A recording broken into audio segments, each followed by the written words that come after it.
안녕하세요. 서울의 한 모퉁이에서 인사드립니다. 저는 사연 듣는 것을 무척이나 좋아하는 남자입니다. 듣는 것은 좋아하니까 자신이 있어도 쓰는 것은 해본 적이 없기에 전혀 감이 안 잡혔는데 큰맘 먹고 도전에 나서보게 되었습니다.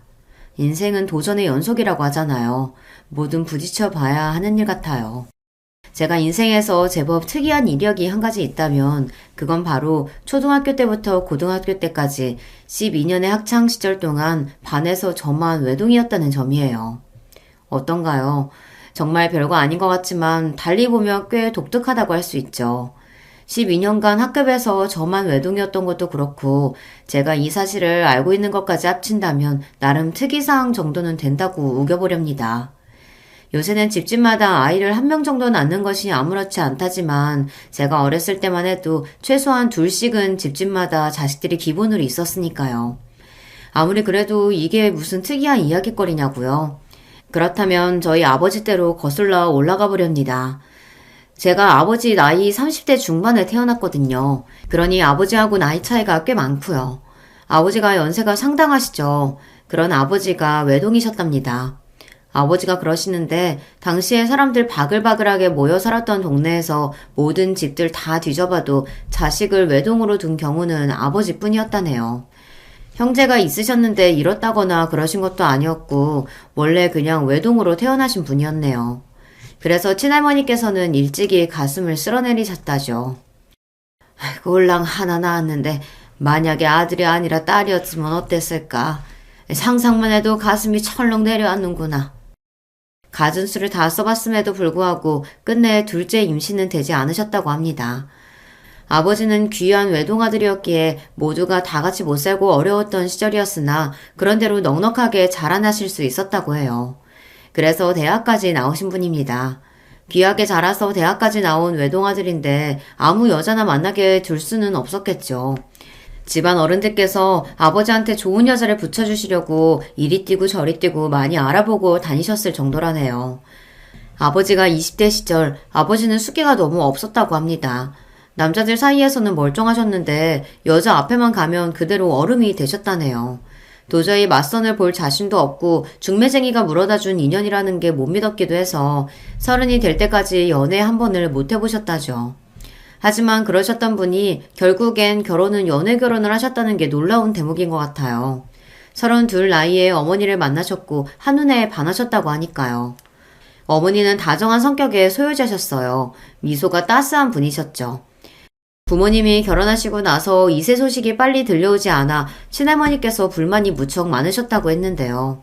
아버지는 무조건 어머니의 편이었다고 하네요. 그러다가 시간이 지나서 제가 태어났고요. 사실 어머니는 제가 태어나고 2년 뒤에 그리고 다시 1년 뒤에 임신을 하셨어요. 다만 출산까지 이어지지는 못했습니다. 계속 유산을 하셨기 때문이에요.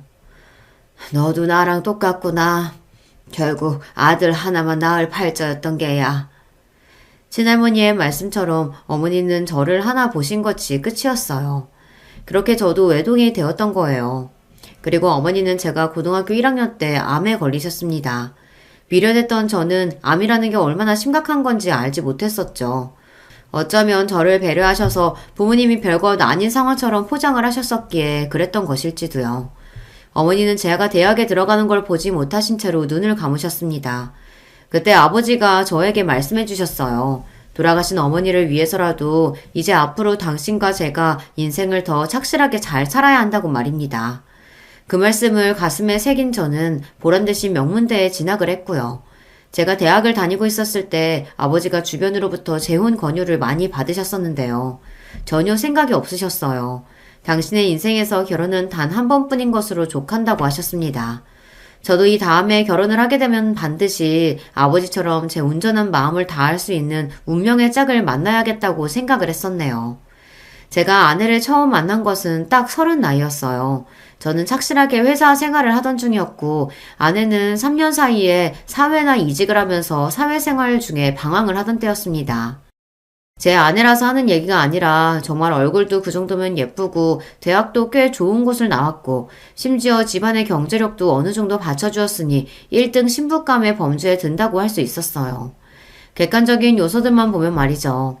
하지만 저는 아내가 왜 이직을 반복하는지, 그리고 어째서 잘난 요소들에 있음에도 불구하고 일찍 시집을 가지 않았던 건지 금세 알게 되었답니다.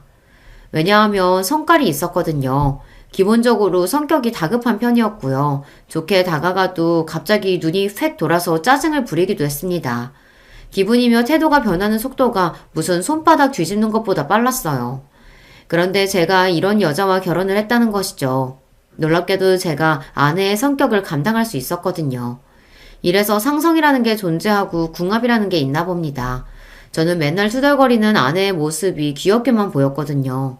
그랬더니 처가에서 저를 신기해하였고 처음 눈도장을 찍으러 인사를 드리러 갔던 자리에서 곧바로 너무 오래 연애하지 말고 일찍 결혼하는 게 어떠냐는 소리부터 들었습니다. 처형은 옛날부터 모범생의 효녀였다고 하는데 제 아내만 속을 썩이는 자식이었다고 하더라고요. 아무튼 제가 경제적으로 넉넉한 집안의 여자하고 연을 맺었다고 하니 주변에서는 저한테 잘 됐다고 하면서 축하를 많이 해주었어요. 아버지는 하늘에서 어머니가 보시고 무척 기뻐하실 거라는 말씀으로 당신의 심경을 표현해 주셨습니다.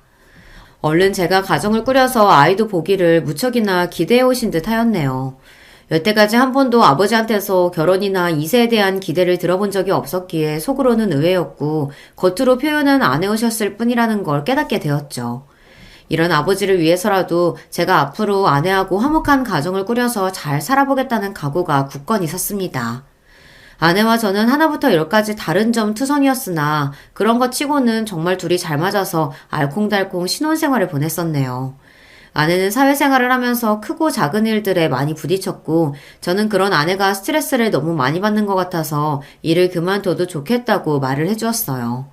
제가 열심히 벌고 있으니 아내는 쉬어도 괜찮다는 것이 저의 진심이었네요. 그럼 내가 잠깐만 일을 쉬기로 할까? 아내는 아예 그만둔다는 대신 잠깐 쉰다는 표현을 썼습니다. 저는 흔쾌히 그러라고 하였고요.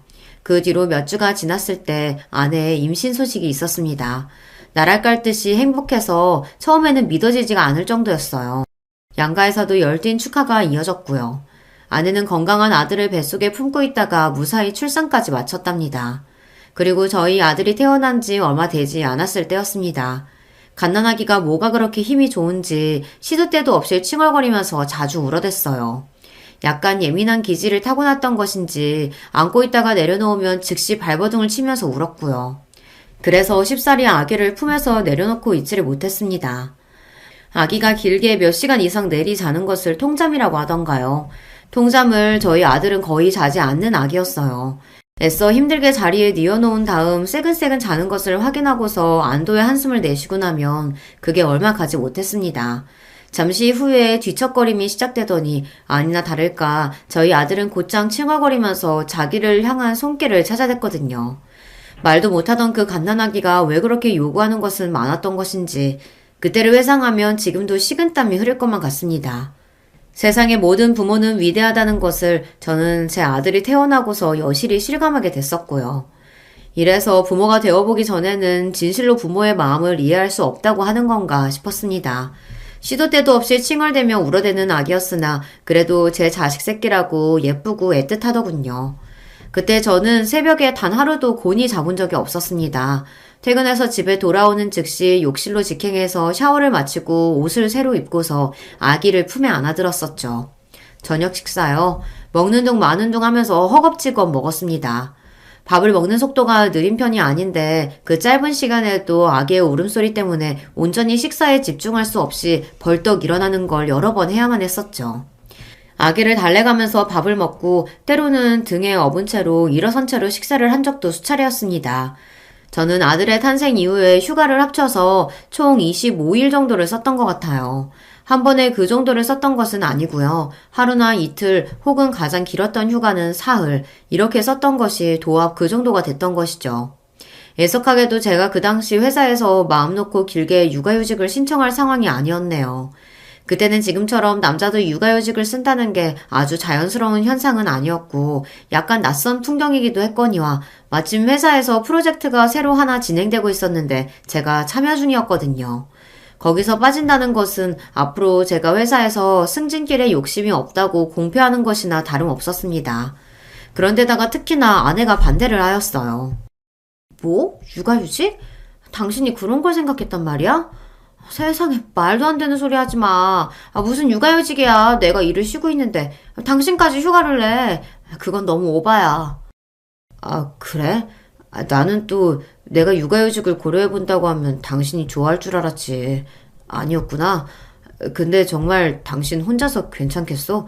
장모님도 못 도와주시는데 당신이 정말 혼자서 괜찮을까? 나는 그게 걱정이야. 안 그래도 오늘 우리 엄마가 정말 안 도와줘도 괜찮겠냐고 걱정돼서 전화 왔었어. 그래서 내가 최서방이 워낙 잘하는 사람이니까 걱정할 필요 전혀 없다고 해줬지. 그렇잖아. 맞지? 원래 남편 하나만 태도를 잘하면 아무리 힘든 상황이라도 여자들은 다 이겨내게 되어 있어. 남편들이 잘하면 되는 일이야. 그렇지? 내가 그럼 앞으로 퇴근해서 적극적으로 육아에 참여해볼게. 참여라니? 말을 그런 식으로 하면 안 돼. 그러면 육아가 나만의 일인 것 같잖아. 우리 부부의 공동 책임인데 참여가 아니라 같이 분담을 하는 거지. 나는 아침부터 저녁까지, 당신은 저녁 때부터 아침 전까지 이렇게 딱 나눠서 아기를 보면 되겠네. 알았어. 내가 정말 열심히 잘할게. 우리 둘 다 초보 엄마 아빠니까 서투른 면이 있더라도 우리 아기를 위해서 최선을 다해보자. 육아휴직 같은 소리는 하지도 말라면서 아내는 펄쩍 뛰었고 저는 육아 분담을 하는 것을 당연히 받아들였습니다. 앞으로 살면서 돈 들어갈 일은 점점 커져만 갈 텐데 이럴 때 회사에서 눈밖에 나지 않고 자리를 잘 잡고서 꾸준히 돈을 버는 것이 중요하다는 아내의 주장이 아주 옳다는 생각 역시도 들었더랬죠. 제가 육아휴직을 썼다면 아내가 더 편하게 지낼 수 있었을 텐데 상황을 넓게 멀리 바라보고서 결정을 내린 아내가 무척 똑똑하고 현명하게 느껴졌던 저였습니다. 하지만 제가 너무 단순한 생각을 했던 것 같더라고요. 왜냐하면 이른 아침에 출근해서 하루 종일 업무에 시달리다가 파김치가 되어서 집에 돌아오는 저였는데 그게 온전한 퇴근이 아니라 또 다른 출근이 되어버리고 말았던 것입니다. 과장이 아니라 정말로 1분도 온전하게 쉴 수가 없었습니다. 제가 귀가를 하는 그 순간부터 아내는 즉시 육아에서 한 발짝 뒤로 물러났기 때문입니다. 그렇다고 해서 저녁 식사를 잘 차려놓는가 하면 그건 또 아니었어요. 아내가 말하기를 출산하고 나서 손목, 발목, 허리까지 안 쑤시는 데가 없어서 요리에 몰두하기가 너무 힘이 든다고 하였어요. 그래서 식탁 위는 항상 간단한 차림새였고요. 제가 원래 아침은 두유 한 팩, 바나나 한 개 같은 걸 먹고 마는 사람이었기 때문에 평일에 집에서 먹는 식사는 저녁 때 뿐이었는데 원래도 아내가 성의 있게 밥상을 잘 차려내는 사람은 아니었으나 신혼 초에 비하면 점점 심각한 상황이 되어가고 있는 느낌이었습니다. 하지만 출산과 육아라는 핑계를 대면 저는 그런 아내 앞에서 할 말이 없었죠. 그런 강력한 방패를 뚫는 창이 저에게는 없었습니다. 예민한 아기 때문에 새벽에도 잠을 제대로 못 자서 다크서클이 눈가를 지나 볼까지 내려올 지경이었고 매일매일 죽을 맛이었습니다. 당신 지금 할 거 없으면 기저귀 가는 것 좀 잠깐 도와줄 수 있을까? 나 지금 할 거 있는데? 아까부터 당신 텔레비전만 보고 있잖아. 이게 지금 내가 할 일이야. 내가 좋아하는 예능인데 이제 막 시작했으니까 자꾸 말 시키지 마. 당신 때문에 텔레비전 소리 잘 안 들려. 내가 혼자 버거워서 잠깐 도와달라는 건데 당신은 텔레비전 핑계가 입 밖으로 나와? 너무하는 거 아니야? 소파에 앉아서 텔레비전이나 보는 게 어떻게 할 일이야. 아기 보느라 하루 종일 텔레비전도 못 틀고 있었거든? 낮 동안 내내 나는 시달렸다가 이제야 해방돼서 4시간 좀 누리겠다는데 당신은 왜 말을 그렇게 해? 당신은 지금이 아기 보는 시간이고 나는 지금이 아니라 아까가 아기 보는 시간이었어. 내가 아기 보는 시간에 당신한테 도와달라고 한 적 있어? 없잖아. 그건 당연히 내가 회사에 가 있으니까 그렇지. 당신도 지금 내가 어디 일을 나가 있다고 생각해. 그렇게 생각해야 나한테 도와달라고 안 하지. 됐다. 말이 안 통하는구나. 그래, 너 좋아하는 예능 프로그램이나 실컷 봐라. 아내하고 다투는 건 거의 이런 식이었습니다. 아내는 본인이 아기를 봐야 할 시간에는 혼자 다 책임을 졌으니 제가 아기를 봐야 할 시간에는 자기가 저를 도와줄 의무가 없다고 하더군요. 제가 아무래도 남자라서 그런지 아기를 보는 게 처음에 서툴었습니다. 뭘 어떻게 해야 할지 몰라서 허둥지둥하게 되더라고요. 그런데 아내는 그런 저를 보고도 알아서 익히고 배우라면서 그냥 두었습니다. 안 도와줬어요. 남자들이 서툴러 보일 때 괜히 여자들이 마음에 약해져서 도와주면 그때부터는 남자들이 하기로 한 일까지 여자들이 다 도맡게 돼서 안 된다고 하더라고요. 벌을 잘못 들이면 큰일 난다면서 제가 아기를 잘 보든 말든 신경 안 쓰고 저를 내버려 두겠다는 게 아내의 주장이었습니다. 자기 주장을 펼치는 것에 있어서는 얼마나 거침이 없던지 상대하려니까 그 과정이 더 피곤할 것 같아 제가 차라리 입을 다무는 수순이었죠. 그런데 제가 하도 얼굴에 피로를 덕지덕지 붙이고 사니까 회사 동료들이 점차 희한하다는 눈빛으로 저를 보더니 그렇게나 육아가 힘드냐고 다들 물어보기 시작했던 거예요. 대충 대꾸를 해주었던 제가 어느 날 점심을 먹다가 저희 부부의 육아 방식을 털어놓았습니다. 그랬더니 제 옆에서 밥을 먹고 있던 입사 동기 녀석이 놀라서 숟가락을 떨어뜨리더군요. 아니, 대체 왜 그렇게 해? 그럼 쟤들이 네가 고생 너무 많이 하는 거 아니야? 맨날 잠도 제대로 못 자고 그게 뭐야? 어쩔 수 없지. 퇴근하고 나서부터는 내가 아기 보는 시간이니까. 쟤들이 너는 아침에 오면 출근해야 하는 사람인데 출근을 해야 하는 쪽이 새벽에 잠을 자는 게 맞지 않아? 왜 출근도 안 하는 쪽이 새벽에 아기가 울든 말든 신경도 안 쓰고 숙면을 취해야 돼? 뭔가 이상하다는 생각 안 들어? 듣고 보니까 그렇기는 하네. 그래, 그렇지만 공평하게 육아 시간을 분담하려고 하다 보니까 그렇게 된 거야. 내가 밖에 나와서 일을 하는 동안에 와이프는 집에서 아기를 보는 그게 바로 일하는 거니까. 그게 그거지. 어이, 채들이 잘 생각을 한번 해봐. 아기를 보는 게 일을 하는 거라고 친다니까. 그럼 이렇게 딱 구분을 해보면 되는 거야. 자, 채들이 너는 아침부터 저녁까지 밖에 나와서 일을 했지. 그리고 나서 퇴근한 뒤에 집으로 돌아가서부터 밤이며 새벽까지 아기를 보니까 또 일을 한 거지. 맞지? 그런데 네가 집에서 일을 하는 동안 재수 씨는 쉬는 거지? 그럼 쟤들이 너는 하루 종일 24시간 일을 하는 사람이고 재수 씨는 저녁부터 다음날 아침까지 일을 쉬는 사람이네? 입사 동기 녀석이 뱉은 소리를 듣고 나서 제가 머리를 망치로 얻어맞은 것 같았습니다. 아니, 이토록 간단명료한 구분을 왜 저는 못 해냈던 걸까 싶어서 스스로 어이가 없더군요. 아내가 너무 당당하게 주장을 해댔으니까 제가 홀린 듯이 넘어갔던 것만 같았어요. 그리고 임신과 출산 과정을 거친 아내를 위하고 싶다는 마음도 제 안에 있었기 때문에 그런 영향도 있었고요.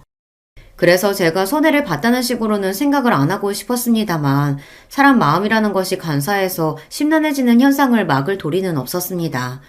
제가 퇴근하고 나서도 전혀 쉬지를 못하고 아기한테 신경을 쓰다 보니까 너무 힘들고 컨디션 조절이 전혀 안 된다고 하면서 아내에게 육아 부담에 대해 다시 상의를 하자고 말을 꺼냈습니다.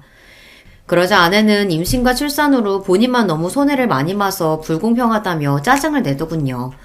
저는 밖에 나가서 일을 하며 제가 돈을 벌기도 하고 있으니 그런 것까지 감안해서 생각을 해달라며 아내에게 거의 빌다시피 해야만 했습니다. 그래서 겨우겨우 새벽에는 제가 아니라 아내가 아기 옆에서 자는 걸로 바꿀 수 있었고요. 사실 그것도 아내의 불만이 너무 가득하길래 그렇다면 이제라도 회사에 말을 해서 길게 휴가를 내보겠다고 제가 그랬더니 펄쩍 뛰면서 그것만은 본인이 싫다고 해서 결정이 된 부분이었어요. 에휴, 어쨌거나 한시름 덜 수 있었네요. 그러던 참에 벌어진 일이 있었습니다. 시골에서 저희 아버지가 갑자기 올라오셨던 거예요. 갑자기라기보다는 그 전 주말에 연락을 드렸을 때 미역 이야기를 하셨었거든요. 지인을 통해서 좋은 미역을 받으셨다고 했어요. 아내가 그 미역을 먹었으면 좋겠다고 하시길래 너무 감사하고 마음이 따뜻해져서 보내주시면 감사히 받겠다고 했죠. 그랬더니 아버지가 망설이시다가 이렇게 말씀을 하셨었고요. 그럴 게 아니라 내가 한번 올라가 볼까 싶기도 하구나. 우리 귀한 손자 강아지 태어나고 그때 잠깐 본 게 다였는데도 어찌나 그 모습이 내 눈에 하루도 빠지지 않고 아른거리는지. 사진하고 동영상으로 받아보곤 있어도 그래도 내가 직접 한번 가서 보는 것만 못하지 않겠나 싶어서. 너희들 돌아오는 주에 많이 바쁘냐? 특별한 일은 없어요.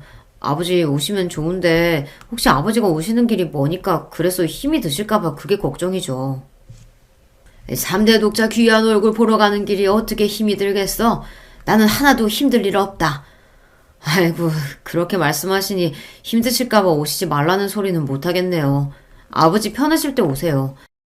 올라가는 차 시간 맞으면 그때 그냥 가면 되냐? 네, 그럼요. 저희는 항상 별일 없이 그냥 있으니까요. 아버지 편하실 때 오시면 돼요. 알겠다. 그럼 내가 시간 봐서 그렇게 하마. 아내가 출산하고 나서 사흘 뒤에 병원으로 오셨었고 그때 작디 작은 당신의 손자를 마주하셨던 아버지셨습니다. 너무나도 감격 가진 얼굴로 한참이나 갓난아기의 얼굴을 빤히 들여다보시며 미소를 지으셨던 아버지의 모습이 저 역시 생생하였어요. 아버지가 한번 올라오시기로 했다고 당연히 그렇게 아내한테도 말을 해놓았었죠. 그러자 그때 아내가 어딘가 못마땅한 표정으로 저에게 눈을 흘겼었는데요. 그게 다였을 뿐 가타부타 무슨 말을 하지는 않았었습니다. 저는 아내와 최근 들어 너무 신경전을 벌이고 있는 것 같아서 그런 반응에 대해 아무 말도 하지 않았고 그대로 넘어갔습니다. 그랬던 것이 잘못된 판단이었던 것일까요? 그러고 나서 평일에 아버지가 오셨던 거예요. 그냥 보통 미역이었으면 아버지가 굳이 가져온다고 안 하셨겠죠. 아주 좋은 자연산 미역이라서 바리바리 챙기신 채 그 먼 시골에서 한참 길을 지나오셨던 건데요. 진짜 주된 목적은 좋은 미역을 전해주시려는 것보다 존재만으로도 웃음이 지어지는 당신의 손주 얼굴을 직접 보고 싶으시다는 그런 마음이었을 겁니다. 그랬는데 아버지가 자식 내외가 사는 집을 찾으셨다가 금세 쫓겨나시는 불상사가 벌어질 줄은 꿈에도 몰랐습니다. 퇴근 준비를 하고 있던 제가 아버지한테서 온 문자를 그때 확인하고서 놀랐어요. 기차표가 시간이 얼추 맞게 딱 있었기에 다행이었다고, 지금 기차를 타고 내려가면 역에서부터 집까지 가는 것까지 막차가 안 끊길 것 같다고, 그러니 걱정하지 말라고 그런 내용이었습니다. 처음에는 어리둥절했죠. 아버지가 올라오셨다는 것조차 몰랐으니까요. 그래서 퇴근을 하면서 얼른 전화를 드렸어요. 아버지는 기차 아니라고 하셨습니다. 제가 놀랐죠. 아버지 언제 올라오셨던 거예요? 왜 연락을 안 하셨어요? 오늘 오실 거였으면 미리 마중이라도 나갔을 텐데. 그럴까 봐서 안 했다. 너희들 바쁜데 괜히 나 때문에 시간 버릴까 봐서 연락 안 했어. 너희들 사는 곳, 집 주소 내가 가지고 있는데 역 내려서 찾아가려면 못 찾아갈까 봐. 그러면 아버지 집에 들리셨어요? 그래, 아까 들렀지. 네? 그런데 왜 이렇게 곧장 내려가세요?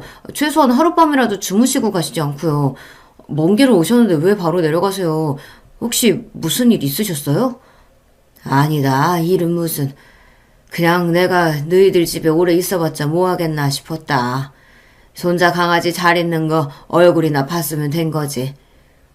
그렇게 손자를 안아보고 싶어 하셨으면서 잠깐 얼굴 보신 걸로 된 거예요?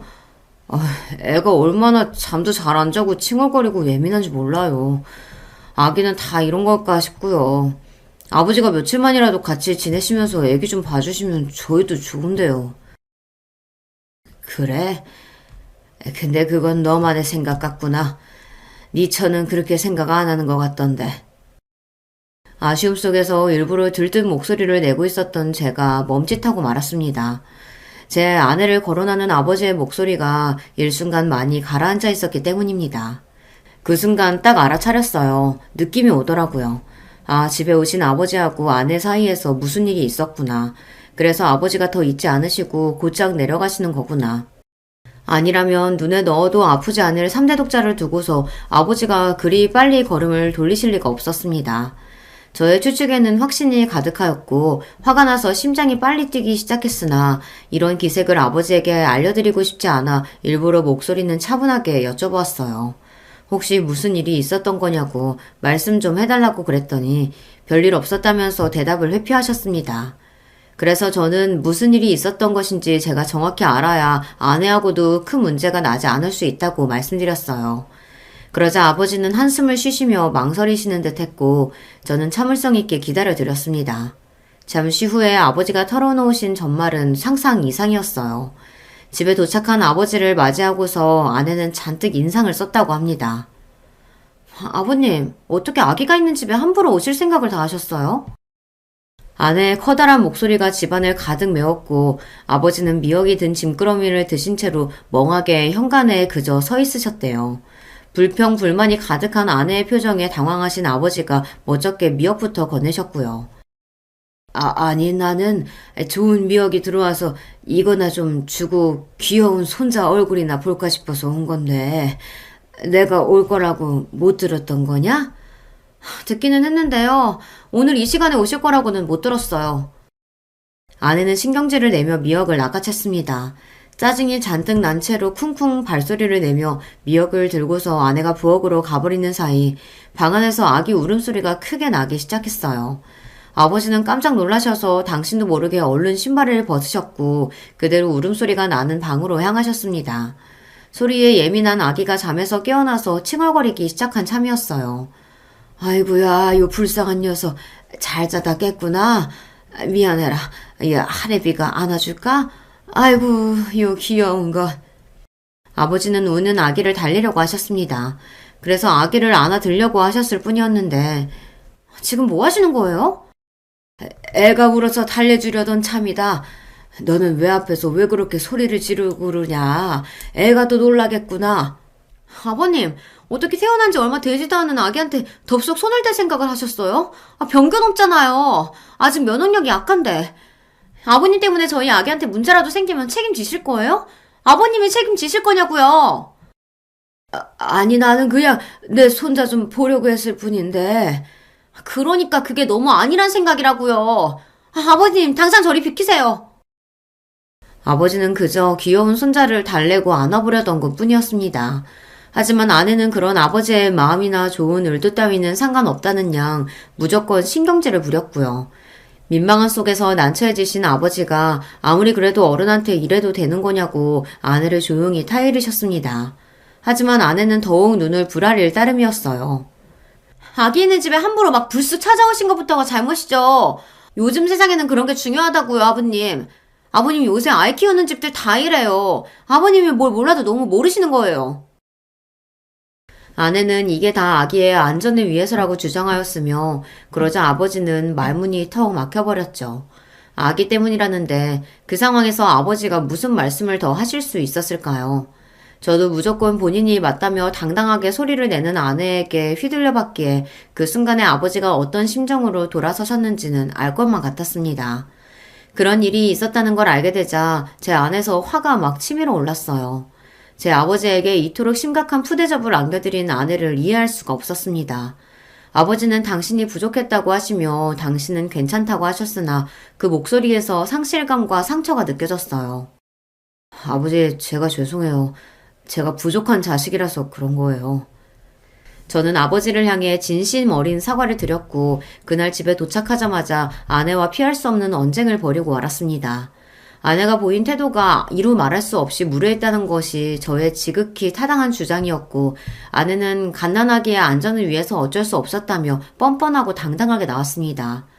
아기가 왜 예민했겠나요? 자기 엄마가 그런 기질을 가지고 있으니까 물려받았겠죠.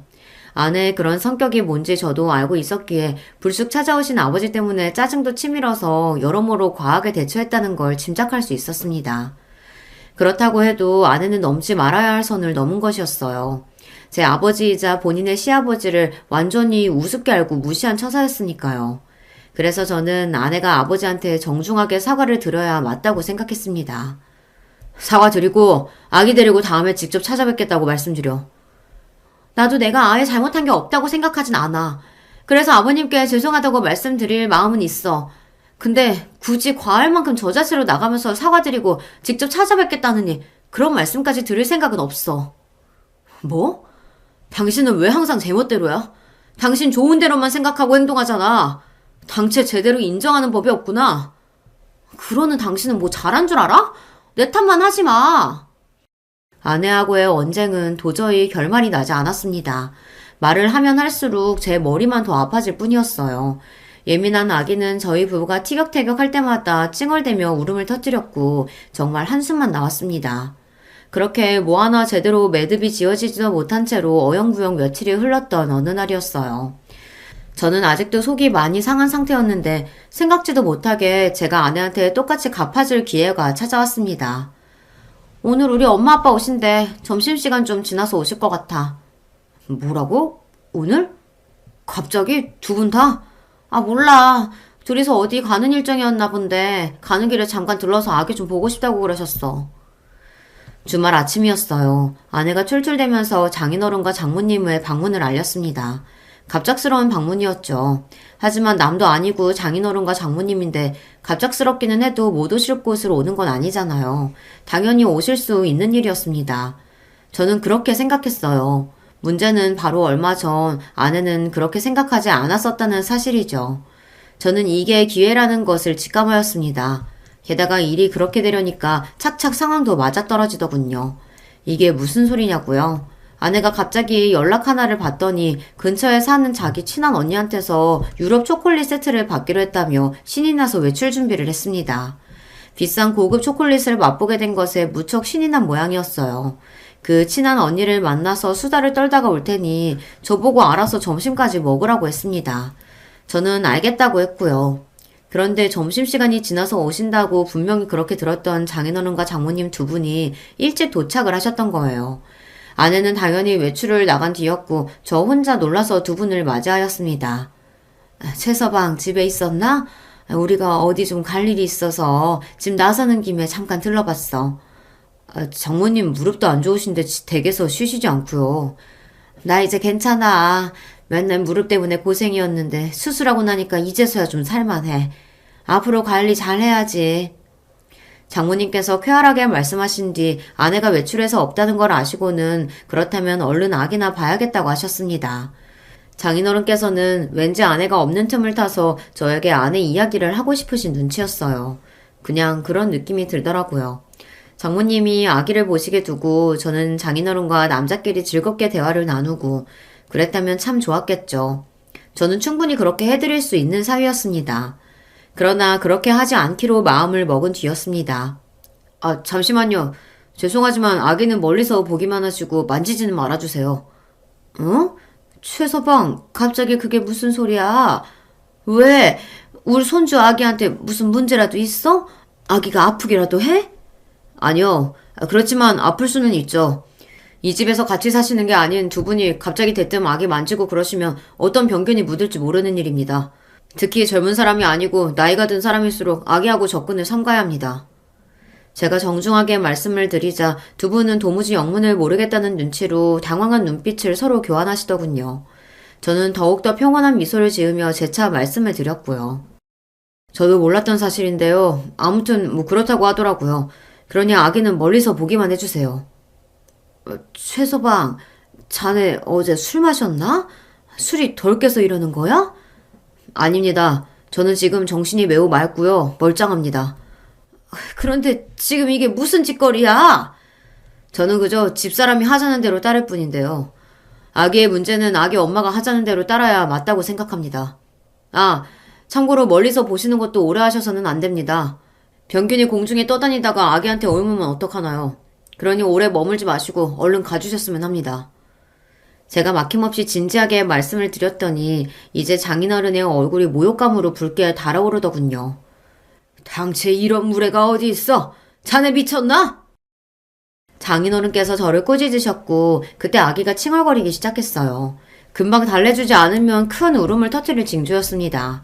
그래서 저는 헐레벌떡 아기한테 달려가 품 안에 안아주었고요. 품에 안고서 아기를 달래주며 제가 슬픈 눈빛을 지어낸 채로 장인어른과 장모님을 향해 말씀드렸습니다. 두 분도 아기를 안아보시면 좋을 텐데 보시다시피 아기가 워낙 예민해서요. 잠시라도 아기를 봐주시면 너무 감사할 일이죠.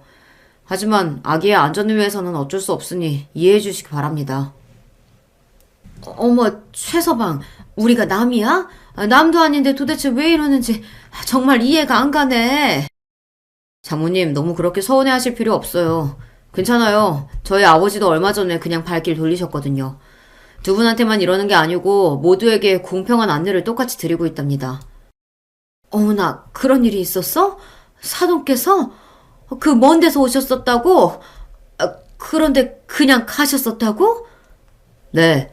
시중에서는 구할 수도 없는 정말 좋은 미역까지 들고서 찾아오셨는데 별 수 없었죠. 아기 엄마가 허락을 안 하는데 어떻게 아기를 안아보실 수 있었겠어요. 제가 거기까지 말씀을 드렸을 때 왠지 장인어른께서는 이게 무슨 상황인지 감을 잡으신 모양새였습니다. 장모님께서 어리둥절하셔서 대간절히 이게 무슨 일이냐고 중얼거리시며 다 필요 없으니까 아기를 안아보겠다고 그러셨어요. 하지만 저는 아기를 안은 채로 뒷걸음질치며 심각한 표정과 말투로 재차 정확하게 알려드렸습니다. 아니요, 안 됩니다. 더 이상 가까이 다가오지 마세요. 절대로 안 됩니다. 어떻게 우기셔도 소용없어요. 장모님, 저는 절대로 장모님이 아기한테 손대는 거 용납할 생각 없으니까 이만 포기하세요. 포기하고 돌아가 주시면 감사하겠습니다. 이미 너무 오래 머물러 계셨어요. 장모님은 민망함에 얼굴이 금세 빨개지셨고요. 두 분 모두 얼굴에 열이 오른 모습인 것에 저는 제가 제대로 똑같은 상황을 벌였다는 기분이 들었습니다. 장모님께서 뭐라고 말씀을 이어가시려고 했으나 장인어른께서 말리셨어요. 그러더니 무거운 한숨을 푹 내쉬면서 이만 가보겠다고 하셨습니다. 자네가 굳이 이렇게까지 하는 것에는 그럴 만한 이유가 있겠지. 장인어른의 목소리에는 호랑이처럼 엄한 기운이 잔뜩 담겨 있었기에 순간적으로 제가 움찔했습니다만 그런 티를 억지로 숨겼네요. 두 분은 당신들의 귀여운 손주를 안아보기는커녕 가까이에서 보지도 못하신 채 걸음을 돌리셔야만 했습니다. 그리고 1시간여가 흘렀을 때 아내가 집으로 돌아왔습니다. 받은 초콜릿이 담긴 쇼핑백을 들고서 콧노래를 부르며 귀가를 했던 아내는 무심코 지나가는 말투로 이렇게 물었어요. 아니 근데 우리 엄마 아빠는 언제 오시는 거야? 시간상 슬슬 연락이 올 때가 됐는데. 그래서 제가 이렇게 대답해 주었죠. 연락 안 하고 그냥 오셨던데? 어? 그게 무슨 소리야? 두 분 다 이미 왔다 가셨어. 뭐라고? 이미 오셨었다고? 하필이면 내가 없을 때 오셨을 게 뭐야. 그래서 두 분이서 얼마나 있다 가셨는데? 글쎄, 몇 분 정도였는지는 나도 정확히 모르겠다. 몇 분이라고? 그렇게나 짧게 있다 가셨어? 가시던 길이 많이 바쁘셨나 보네. 그럴 것 같으면 다음에 들리시지. 괜히 오늘 오셨나 보다. 아니, 별로 그렇게 바빠 보이지는 않으셨는데 내가 그냥 빨리 가시라고 했어. 무슨 말이야 그게? 빨리 가시라고 했다니? 어째서? 어째서는 무슨 어째서야. 몰라서 물어? 최우선으로 지켜야 하는 게 있잖아. 바로 우리 아기의 안전. 제가 아주 명쾌한 목소리로 그렇게 외쳤을 때 아내의 얼굴은 거의 사색에 질려 있었습니다. 그 순간 아내의 얼굴 위로 지어진 표정을 어떻게 해야 정확히 묘사할 수 있을까요? 당혹스러움, 수치심, 모멸감, 그리고 본인이 행하였던 그대로 돌려받았다는 것에서 오는 충격까지 아내의 얼굴에 다 같이 떠올라 있었습니다. 요즘은 자신이 한 짓거리를 반성은커녕 인정조차 안 하려는 사람에게 똑같은 짓거리로 돌려준다는 것을 거울 치료라고 말을 한다고 그러던데요. 제가 이때 아내에게 해줬던 게 거울 치료 같았습니다. 화가 잔뜩 난 아내는 분노로 몸을 잔뜩 떨고 있었으나 그 행동을 본인이 먼저 저질렀던 것이었으니 저한테 당장 따져 물을 말을 찾지 못하고서 그 입술마저 파르르 떨고 있었어요. 웬만해서는 다칠 일이 없었던 뻔뻔한 당당함으로 언제나 무장을 하고 있었던 아내의 주둥이가 다물리는 순간이었네요. 드디어 다물렸던 아내의 주둥이는 저에게 따지고 화를 낼 말을 찾아서 한참을 방황하는 모양새였어요. 그러더니 끝내 저를 향해서 이렇게 소리를 뱉더군요. 당신이 왜 그랬는지는 내가 알겠는데 그렇다고 해도 너무한 거 아니야? 뭐가 너무한데? 지나쳤다고 말하는 거야. 아무리 내가 그랬었다고 해도 어떻게 똑같이 갚아줄 생각을 했어? 너무 유치하잖아. 무슨 남자가 이렇게 속이 좁아. 진짜 실망했어. 당신 또 나한테 모든 걸 전가하려고 드는구나. 나는 이제 당신의 화법이 어떤 건지 드디어 파악을 한 것 같아. 이런 순간에서도 잘못했다는 걸 인정하지 않고 나한테만 잘못을 돌리려고 하는 거 당신이야말로 유치해. 아니, 유치하다 못해서 비열해. 아버님은 혼자였고 우리 엄마 아빠는 둘이었잖아. 두 명한테 잘못한 거니까 나보다 당신이 잘못이 더 크지. 지금 무슨 황당한 소리라는 거야? 이게 그런 계산법으로 설명이 될 일이야? 그렇게 따지면 머릿수 말고 거리 계산도 해야 하는 거 아닌가?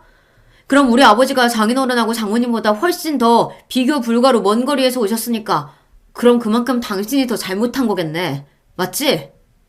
제가 청산 유수로 지적을 해줬더니 아내는 민망하고 당혹스러워서 어쩔 줄 몰라 했습니다.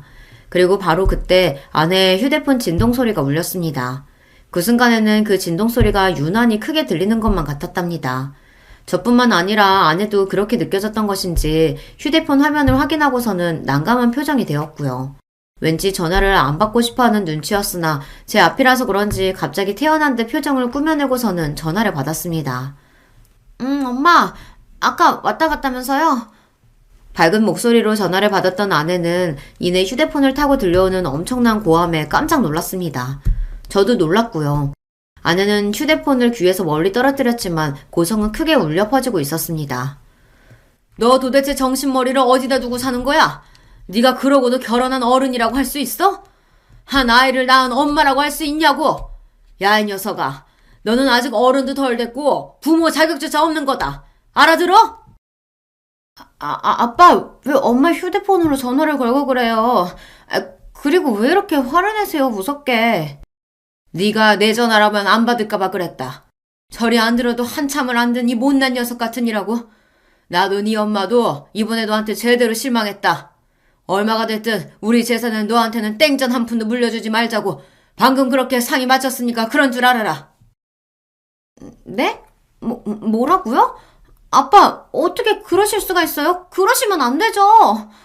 이 버르장머리 없는 거. 대체 언제쯤 정신을 차릴까? 에휴. 아내가 망연자실해했고 장인어른께서는 통탄의 한숨을 뱉으시며 통화를 종료하셨습니다.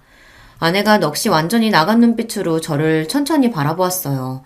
이제 어떻게 하면 좋냐는 의미가 담긴 절망스러운 눈빛이었습니다. 저는 그저 고개를 절레절레 흔들 뿐이었네요. 잠시 후 아내는 바닥에 털썩 주저앉아서 눈물을 흘리기 시작했습니다. 그리고 아기 또한 울음을 터뜨렸는데 그러자 아내가 그 소리에 맞춰서 아예 대성통곡을 하더라고요. 엉엉 울면서 말을 하기를 일이 이렇게 될 줄 몰랐다고 하면서 자기가 진심으로 잘못했고 뉘우치고 있다는 것이었습니다. 아내가 이토록 목 놓아 우는 광경은 처음 보는 것이었기에 저도 심경이 복잡해지더라고요. 몇 분 뒤에 저한테 장모님이 문자가 따로 오시는 걸 확인할 수 있었는데요. 그걸 확인하고서 제가 남몰래 피식 웃었습니다. 내용인 즉슨 아내에게만 재산을 안 준다고 결정한 것은 사실이 아니지만 그렇게 하지 않으면 도저히 아내가 심각성을 깨닫지 못할 것 같아서 그리 상황을 꾸며냈다고 하시더라고요. 그러니 저보고 재산 문제 때문에 속상해하거나 걱정하지 말라고 그러셨습니다. 그 문자를 받고 나서 장인어른과 장모님께 감사함과 죄송함이 동시에 밀려들었던 것 같습니다. 제 마음을 들여다보고 알아주신 듯 싶어서 기쁘기도 하였고요. 얼마 후에 제가 이틀 휴가를 내서 아내와 아기를 데리고 아버지를 뵈러 갔습니다. 아버님, 제가 죄송해요. 그때는 제가 생각을 완전히 잘못했었습니다. 괜찮다. 이제라도 알고 이렇게 찾아왔으면 됐지. 다시는 그러지 않을게요. 아버님, 제가 진심으로 반성하고 있어요. 전에 없이 기가 죽은 모습으로 아내는 아버지에게 사과를 드렸고요. 그날따라 신기하게도 아기가 별로 울지도 않고 보채지도 않고 얌전하게 있었는데 특히나 아버지 품 안에서 배시시 웃기도 하였습니다. 그 광경을 보면서 아내가 놀라워했고 많이 멋져가기도 했었네요. 머무르는 동안 저희 부부는 아버지와 이런저런 대화를 꽤 나누기도 했었는데요. 그날 아내가 아버지께 무례하게 굴었던 것은 비단 아내의 미성숙한 부분이 튀어나왔던 것뿐만이 아니라 그 이전에 저와 감정적으로 약간 상황이 좋지 않았던 요소들이 바닥에 깔려 있었기 때문인 것 같았어요. 아버지가 그걸 꿰뚫어 보시더라고요. 그러자 저는 더욱 아버지 앞에서 면목이 없어졌고 아내는 전곡이 찔렸다는 기색으로 고개를 떨구었습니다. 어쨌거나 잘 마무리가 되었고 저희 부부는 평온하고 평범한 일상을 보내기 시작했네요. 당연히 제가 장인어른과 장모님을 따로 찾아뵙는 시간도 가졌었고요. 그 자리에서 한바탕 대화의 장이 길게 펼쳐졌었답니다. 기나긴 대화의 마무리가 두 분이 저를 향해서 제발 이혼만은 하지 말고 어려운 순간에도 참아달라는 당부였다는 것이 묘한 대목이네요. 아내 때문에 제가 수틀려서 이혼한다고 그럴까봐 두 분은 그게 항상 내심 걱정이었다고 그러셨습니다. 하지만 결혼이 애들 장난도 아니고 이제는 한 아이를 둔 부모가 함께 된 처지에 좋으나 싫으나 서로를 위하면서 그렇게 사는 것이 바람직한 길인 줄로 생각하고 더욱 책임감 있는 결혼 생활을 해나가기로 저는 다짐을 마친 이후였네요. 아내도 부쩍 성숙해졌어요. 아무래도 자식이 하루하루 성장하고 커갈 때마다 부모로서 자식에게 미치는 영향이 걱정돼서인지 말이나 행동을 조심하고 신경 쓰는 게 점점 보이더라고요. 이렇게 좋은 쪽으로 변화를 이뤄가며 맞춰가면서 사는 게 결국 우리 모두가 꿈꾸는 인생이 아닐까 싶었답니다. 안녕하세요. 저는 곧 있으면 60대를 바라보게 되는 한 평범한 여자입니다. 인생 굴곡 여러 번 넘었다고 생각했지만 진짜 눈 감는 날까지는 쉬운 게 정말 하나도 없네요. 특히 저처럼 특이한 케이스도 많지 않을 것 같은데 그래서 더 잡다한 일들을 많이 겪으며 사나 봐요. 저는 일찍이 남편과 이혼을 했고 여기에도 많은 사연이 있지만 이건 나중에 따로 말하도록 할게요. 일단은 꽤 특이한 관계인데 보통은 여자들이 이혼을 하게 된다면 시댁과도 연이 끊어지잖아요. 그런데 저 같은 경우 이혼 이후에도 인연이 20년가량 이어져 왔어요. 당연히 제 지인들은 이 부분에 대해서 매우 신기해했답니다. 희진이 너는 어떻게 시아버지랑 그렇게 연락을 해와? 보통 이혼하고 나면 다들 진저리가 나서 혀를 내두르던데 너는 연락 주고 받을 정신이 나는 거야? 아휴, 나는 천만금을 준다고 해도 그렇게는 못하겠다. 네가 남편한테 덜 당했어 아주. 지인이 이런 식으로 말을 맺었던 이유는 저에게 닥친 상황이 보통 상황은 아니었기 때문일 거예요. 이혼할 때 남편과 적지 않은 분쟁이 있었고 그때 주변에 엄청 조언을 얻고 힘들게 빠져나왔거든요. 애를 데리고 나올 때에도 여간 힘든 상태가 아니었고요. 그렇게 해서 제가 혼자 자리를 잡는 동안 저희 아버님은 1년에 딱 한 번씩 꼭 그날만큼은 저에게 반드시 연락을 하셨어요. 그러니까 그렇게 많이 연락을 했던 거 아니에요. 매번 연락을 하는 건 아니고 1년에 딱 한 번뿐이야. 그것도 내 생일날. 그때만 축하 연락을 해주시는 거라고. 좋은 의도로 해주시는 거라고 했지만 그 말을 들은 지인은 더더욱 이해할 수 없다는 반응이었어요. 나는 그래서 이해가 더 안 간다니까? 아니, 그 집 자식이랑 아버지랑 연락도 잘 안 하고 연을 끊어버렸다며. 하물며 그 아들과 이혼한 며느리 생일을 뭐하러 챙겨주냐고. 혹시 다른 걸로 간섭은 안 해? 손주 보고 싶다고 보여달라고 한 적은 없어? 내가 볼 때 그렇게 몇 번 챙겨준 다음에 손주 꾸준히 보고 살려는 수작 같은데? 이런 지인의 걱정과는 전혀 달리 저희 아버님은 제가 먼저 통화를 시켜드리기 전엔 저희 아들을 안 찾으셨어요. 물론 궁금해하시긴 했지만 아무튼 손주 갖고 어떻게 해보시겠다고 욕심을 부린 적은 없다는 거죠. 제 생일 때 우리 집에 오셔서 늘 문 앞에 쇼핑백을 하나 걸어두고 가셨답니다. 당시 이혼은 했어도 남편 쪽 유책이었기 때문에 그 사람은 집을 주고 나가버렸고 전 이사를 안 가고 살고 있었거든요. 제 생일을 우리 친정엄마도 안 챙겨주시는데 친정과 딱히 좋은 사이가 아니란 걸 아버님도 아시긴 했어요. 아무튼 아버님이 걸어두신 쇼핑백에는 늘 같은 것이 들어있었네요. 길쭉한 롤케이 상자 하나와 용돈을 넣고 풀칠을 빽빽히 하신 봉투, 그리고 자그마한 생일카드 말이에요. 물론 저도 처음에 받았을 땐 썩 마음이 좋진 않았어요. 정작 결혼 생활을 했던 얼마간은 아버님이 챙겨주신 적은 없었거든요. 그 안에는 늘 이런 메시지가 짧게 적혀 있었어요. 형준애미 생일 축하한다. 늘 고생이 많다. 건강하고 행복한 날 되거라. 이렇게 짧디 짧은 해마다 거의 복사한 수준으로 내용이 비슷하게 이어지는 카드였어요. 초반에는 왜 이렇게 챙겨주시냐고 괜찮다고 사양을 했어요. 아버님, 저한테 이런 거 안 챙겨주셔도 돼요. 이제 그 사람이랑 안 보고 살고 매번 저도 조금은 부담이 돼요. 마음은 충분히 받았고 그래도 아버님께는 가끔 형준이 인사도 시켜드리고 할 테니까 이렇게 안 해주셔도 돼요. 하지만 아버님은 괜찮다고 그냥 받으면 되는 거라고 한사코 고집을 부리시더라고요. 돈 쓰는 내가 괜찮다는데 뭘. 너 롤케일 잘 먹잖냐. 그거 형준이랑 먹고 사느라 늘 애쓰고 있으니까 그 용돈으로 살아라. 사는데 보태면 되지. 그거 하나 못 보태주게 하냐? 그거 얼마나 한다고. 솔직히 이 말씀을 들으니 그리 틀린 말도 아니고 이혼 하나로 엉망진창이 되어버린 내 삶에 그나마 누군가라도 조금의 도움을 준다니 막 거절할 수는 없었어요. 그럴 자존심도 없이 어려운 형편에 마음도 많이 지쳐 있었거든요. 그러니 누군가의 눈에는 한심해 보일 수도 있겠지만 이혼한 전 시아버지가 해마다 챙겨주는 그 쇼핑 바구니를 늘 조용히 받고 있었던 거예요. 한 번은 중간에 이사를 갔는데 그때 갑자기 아버님이 당황하실 것 같아서 한 번 주소를 알려드렸어요. 그런데 찾아오실까 했더니 그러시진 않더라고요. 외려 저에게 무척 고마워하시더군요. 고맙다 형준애미야. 헛발걸음 할 뻔했구나. 이사한 데는 살만한 거냐? 무슨 일 있으면 연락해라. 이러시면서 집에 어른 남자 없이 저 혼자 아들을 키우는 상황을 조금 걱정하시긴 했었네요. 반면에 이런 모습을 철석같이 끊어내려는 사람이 있었으니 그건 우리 친정엄마였답니다. 뭐 엄마 입장에서는 우리 아버님이 밉기도 했었을 거예요. 야, 네 시아버지는 무슨 낯이 있어서 그렇게 궁상을 부린다냐? 너도 너야. 이사한 집을 뭐하러 알려줘? 이혼한 지 5년이 지난 거 아니야. 그럼 거기도 아들이랑 죽던 살던 알아서 살게 놔두고 너도 연을 끊어야지. 너도 생생 살아야 되는 거야. 엄마 봐봐. 아저씨 만나서 잘 살잖아. 얼른 형준이 새 아빠 만들어줘야지.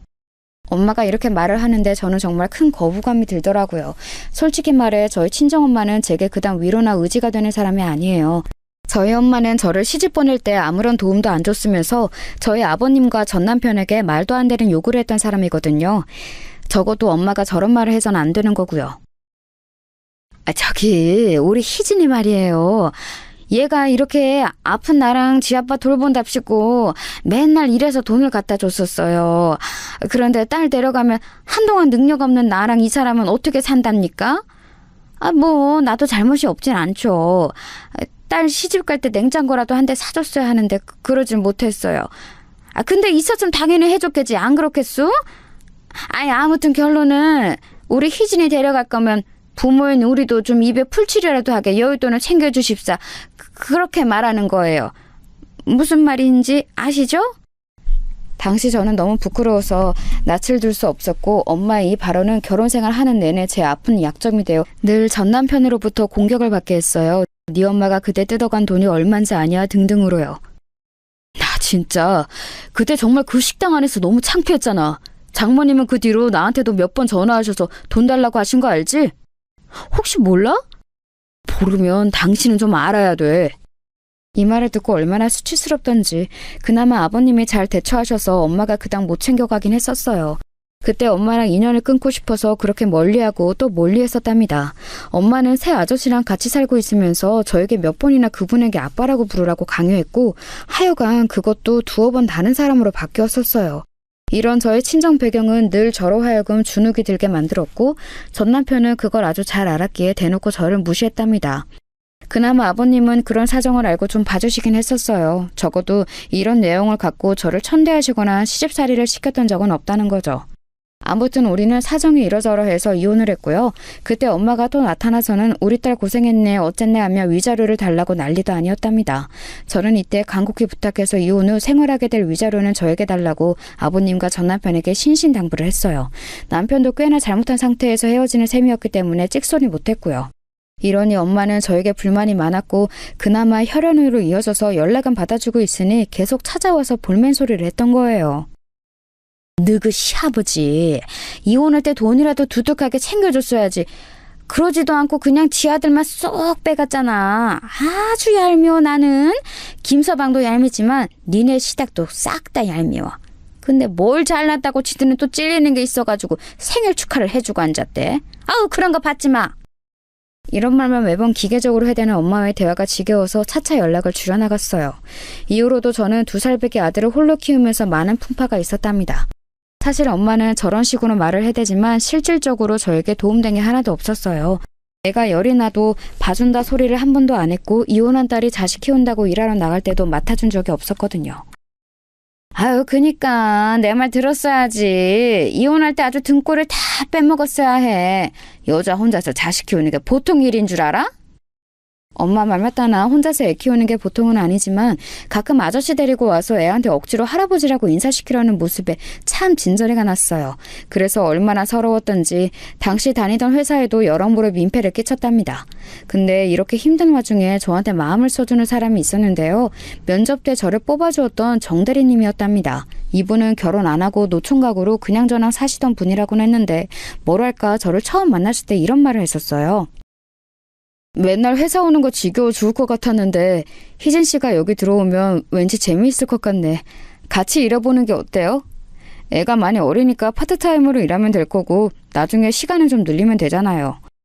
이 말에 얼마나 가슴이 쿵쾅쿵쾅 뛰던지 어딜 가도 애 엄마는 안 된다, 애 아프면 어쩔 거냐 하면서 문전박대를 당했거든요. 그런데 일하는 내내 계속 저에게 도움을 주셨고 저보다 8살 위라서 늘 어른 같은 느낌이 있었어요. 그리고 시간이 좀 지나 저는 슬슬 어린이집이나 유치원에 맡기면서 직장에 집중하게 되었고요. 중간중간 자격증도 따고 점점 회사에 몸을 묻게 되었답니다. 그러던 사이 꼬박꼬박 생기는 월급은 정말 이악 물고 저금하면서 열심히 살았어요. 저는 친정 덕도 못 본 여자고 이혼해서 남편 덕은 더더욱 볼 게 없으며 저에겐 애가 있었으니까요. 2살배기 코올리기였던 아들은 시간이 지날수록 무럭무럭 자랐고 초등학교 고학년 무렵까지 쭉쭉 커갔답니다. 그러니까 거의 제가 이혼하고 10년 차쯤 되었을 거예요. 이때 갑작스럽게 제 앞에 놓여진 한 숙제가 있었는데요.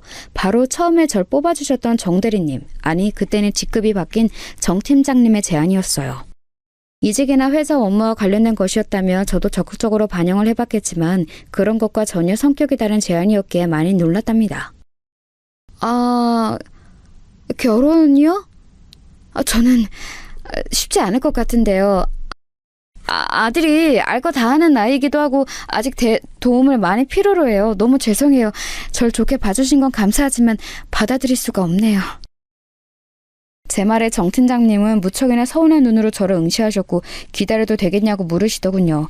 아무리 좋은 분이라지만 저는 솔직히 말해 2번 다시 결혼을 또 하고 싶지는 않았어요. 그래서 재차 거절하고 넘기게 되었답니다. 그런데 시간이 가고 또 가면서 저도 정 팀장님도 제 아이도 각각 나이를 먹어가게 된 거예요. 아들이 고등학생쯤 되었고 저는 한 회사를 쭉 성실하게 다녔답니다.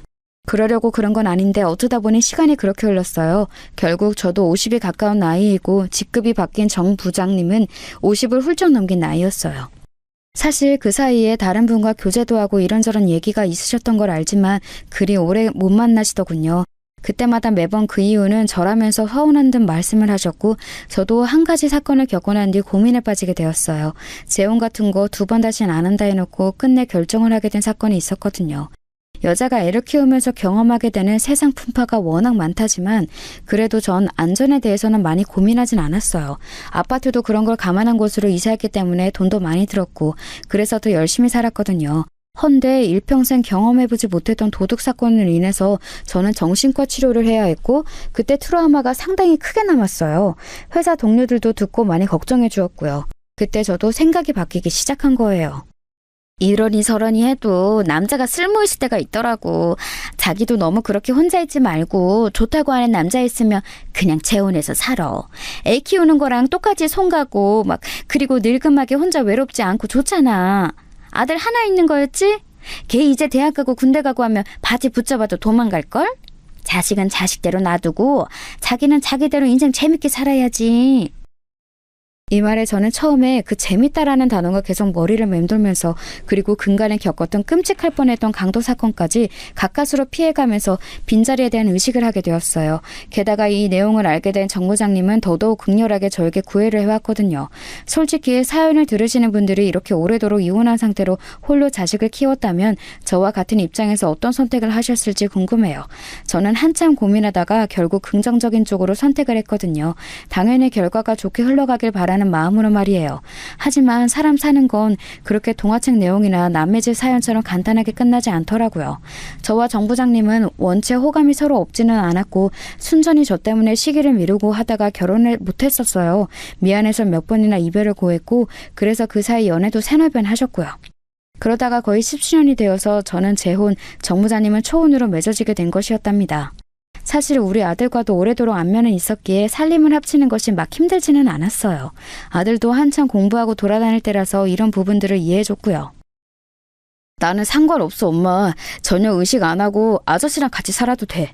아저씨 좋은 분이잖아. 잘은 몰라도 어릴 때 장난감 사주시고 그랬던 거 생각나. 엄마가 결혼할 사람 있다고 할 때 나는 생뚱맞은 사람 말고 정 부장 아저씨 같은 분이 오면 좋겠다고 생각했거든. 나는 신경 쓰지 말고 엄마는 편하게 살았으면 좋겠어. 아들은 이렇게 철들은 소리를 쭉쭉 해가면서 자기 공부와 놀거리를 챙겨서 다녔고요. 그렇게 저는 다소 어색한 정말 너무 오랜만에 결혼이랄까 하여간 많이 어색했던 재혼 생활을 시작하게 되었어요. 헌데 저와 정 부장님 사이에 평안한 기로가 흘렸던 건 한 6개월 남짓이었던 것 같아요. 이래서 사람 관계는 뚜껑을 열어봐야 한다더니 재혼하기 전만 해도 그렇게 우리들은 무척 애타고 안타까운 인연처럼 느껴졌었거든요. 맺어지지 못해서 저렇게 안타까운 관계인 거구나. 결혼하면 얼마나 잘 살까 이런 생각을 했었어요. 헌데 현실은 생각보다 너무너무 차갑고 쓰라리게 느껴지더라고요. 가장 먼저 모든 문제의 도화선이 되었던 건 아주 새삼스럽지만 정 부장님은 초혼이었다는 거예요. 이 부분에 대해서 약간은 저에게 자격지심을 갖고 있었던 건지 그런 부분을 조금씩 건드리는 게 느껴졌어요. 전 남편이랑은 얼마 살았다고 했었지? 들었는데 기억이 안 나네. 그 생사가 어떻게 되었는지 진짜 몰라? 그래도 그쪽 가족들이랑 누구랑 연결은 되어 있지 않아? 형준이가 있으니까 거기 시댁 친척 식구들 연락 같은 거 안 와? 그러니까 이런 정말 쓸데없는 질문, 저와 정 부장님 둘 사이에는 아무짝에도 쓸모가 없는 질문거리들을 자꾸 끄집어내는 거예요. 처음에는 저도 별 생각 없이 대답을 해주었는데 말하고 나니 저도 아차 싶었고 정 부장님도 언짢아 보이는 내용이 등장해버렸어요. 뭐?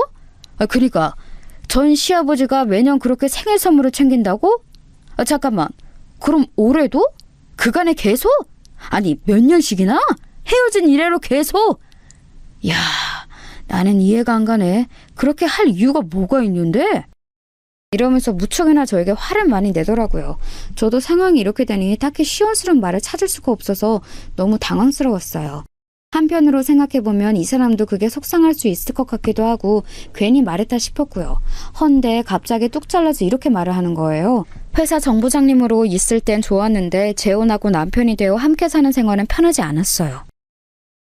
있잖아, 당신 오해하지 말고 들어. 근데 이건 당신의 이해 여부를 떠나 당신이 그만해야 하는 일이야. 내 말 뭔지 알지? 저기 그 전 시아버지와의 연락 말이야. 안 했으면 좋겠어. 끊으면 안 돼? 나는 당신이 나랑 재혼하기 전에도 연락을 해왔다는 것도 솔직히 화가 나. 그 정도면 나랑 재혼한 후에는 더더욱 하지 말아야 해. 내 말이 틀려? 당신 마음도 이해는 가지만 내 쪽에서 연락을 먼저 한 게 아니라 아버님이 그렇게 꾸준하게 생일을 챙겨주신 거예요. 그걸 어떻게 내가 갑자기 거절을 하면서 연락을 해요? 아버님이랑은 따로 만나서 근황을 듣고 그런 것도 전혀 없고 그냥 저렇게 해마다 선물만 주시는 정도예요. 그것도 이해 못 해줘요? 이렇게 말하면서 저도 감정이 격해져서 그렇지 이 사람의 입장을 생각은 해보게 되었어요. 그런데 자기 딴에는 많이 속상하다면서 마음을 털어놓는데 이 부분에서 턱하니 막히더라고요.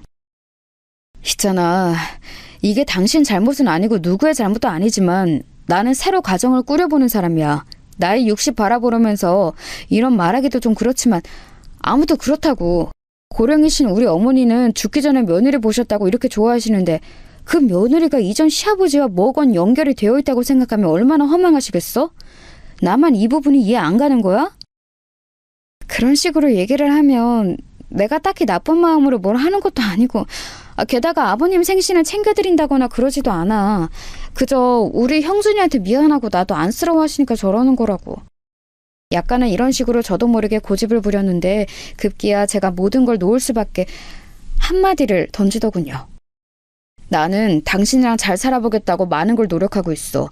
형준에게도 좋은 아빠가 되고 싶어서 시간도 따로 보내려고 하고 원한다면 더 많은 걸 양보해 줄 수 있어. 그런데 이건 양보할 수가 없네. 솔직히 나는 이런 의심까지 돼. 당신이 전 남편과 연락을 하고 있는 게 아닌가 하고 말이야. 나는 재혼하기 이전에 이 사실을 알았다면 절대 당신에게 새로 시작하자는 말을 안 했을 거야. 이 부분에 약간 가슴이 쿵했고 한편으로 저도 참 유난이었다는 생각이 들면서 무척 부끄럽고 미안한 마음이 들었어요. 서둘러 이 사람을 달래면서 정리를 잘 해보겠다고 말을 했답니다. 다른 분들이 볼 때에도 제가 왜 구태여 그런 선물이며 챙겨주는 모양들을 그대로 받고 있는지 이상하실 수도 있었을 텐데요. 여기에는 제 딴에 아주 갑갑했던 사연이 한 가지 있답니다. 바로 제가 이혼하게 된 배경 때문이에요. 그러니까 저에게 있어 거의 10수년 전에 이혼한 전남편이라는 존재는 보통의 존재가 아니었어요. 제 인생을 힘들게 한 사람을 꼽는다면 저희 친정엄마 그리고 전남편이 둘이 거의 순위를 다투는 수준이라고 볼 수 있는데요. 전남편은 저와 결혼 생활을 하면서 하여간 결혼이라는 이름 아래 하면 안 되는 짓들이란 짓은 다 하면서 살았답니다. 허니문 베이비를 갖게 되었을 때 그다지 기뻐하지도 않았고 자기는 가정에 대해 별로 마음이 없다고 했었어요. 꼭 애를 가져야 되나? 애기들이야 밥 먹고 울고 똥만 싸고 먹여 살려야 하고 지겹지만 하지 뭐. 하여간 나는 잘 모르겠어. 난 그냥 이렇게 당신이랑 쭉 놀면서 즐기면서 살다 가고 싶은데 왜 그렇게 임신에 목숨을 거는 거야? 당신도 그렇겠지만 나 역시 엄마 정을 많이 못 받고 자라서 그래서 더더욱 내 손으로 아이를 잘 키워보고 싶어요. 그리고 이렇게 생긴 생명을 축복해줘야지. 너무 무책임한 말 아니에요? 결혼이 어떻게 남녀가 둘이 즐기기만 하면서 살 수 있어요?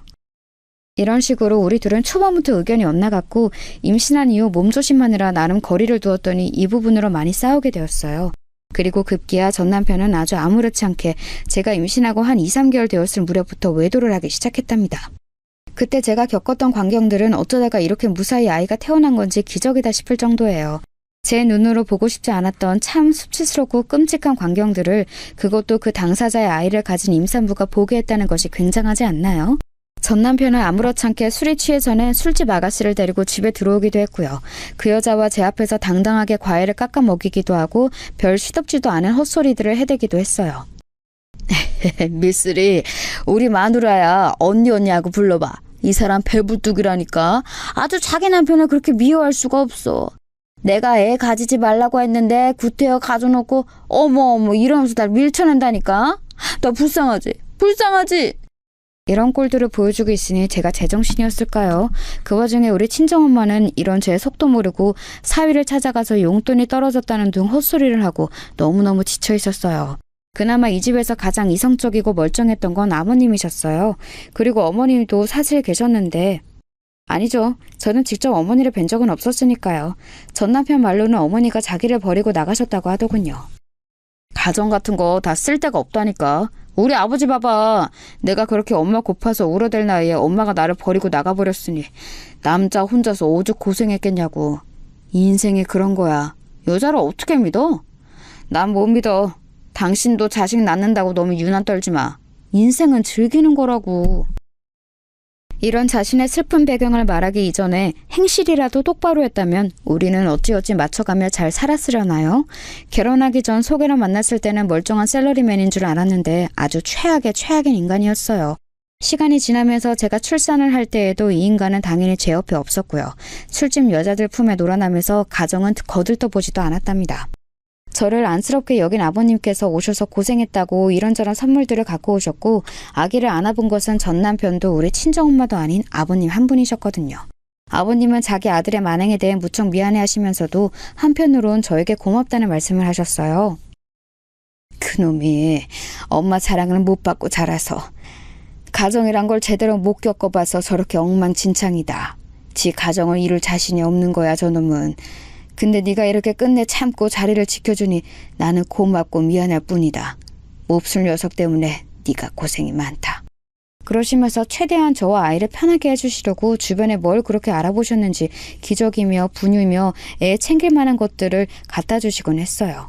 물론 저도 이런 원조가 있어서 버틴 건 아니고 제 의지가 더 강했던 것 같기도 해요. 똑같이 엄마 사랑을 못 받고 자란 저와 전 남편이었지만 저는 전혀 다른 방향 쪽으로 눈을 뒀거든요.